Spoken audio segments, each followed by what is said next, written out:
संगत अस्सलाम वालेकुम या अली मदद। संगत ही महबूब करीम अलैहिस्सलाम जे रोज़े मुबारक जे ॿाहिरां छटिरियूं आहिनि। सुभान अल्लाह जो रंग आहे। हयाती असां अहिड़ियूं शयूं न ॾिठियूं। ये छटिरियूं आहिनि सॼियूं हेॾे त ॻणण खां मथे नंढी त फुटी वेंदी छटिरियूं एतिरियूं आहिनि। अस्सलातु वस्सलाम अलैका या रसूल अल्लाह।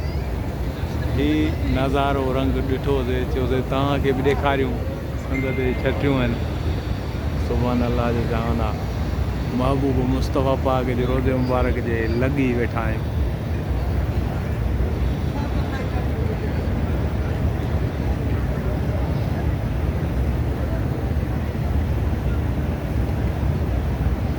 इहो आहे रोज़ो मुबारक।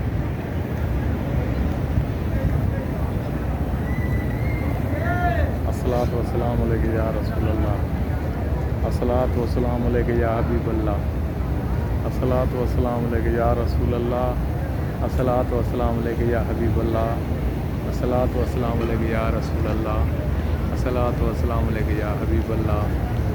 ज़ियारत कयो महबूब करीम अलैहिस्सलातु वस्सलाम जे रोज़े मुबारक जी। संगत ही भित जेकी आहे मस्जिद नबवी आहे। दुनिया ख्वाब आहे, दुनिया ख्वाब आहे। अंदरि मस्जिद नबी दुनिया ख्वाब। सुभान अल्लाह। बसि हयाती में असां ॼण कुझु न ॾिठोसीं, नवां ॼायासीं। ही महबूबनि करीमनि जी अंदरि मस्जिद पाक जी ज़ियारत नसीब थी ऐं सरदार पाक जे रोज़े मुबारक ॾे ॾिठोसीं। हे तव्हां ॾिसो था त विच में विथी आहे थोरी रोज़े मुबारक जी नील मुबारक ज़ाहिर आहे। इंशाअल्लाह ज़ियारतूं कबियूं तव्हांखे इहे वीडिया ॾेखारबा। मौला जे नाम तो सदके वञा। महबूब जे मुल्क खे रंगे छॾियो अथसि, रंगे छॾियो। वाह वाह सुभान अल्लाह।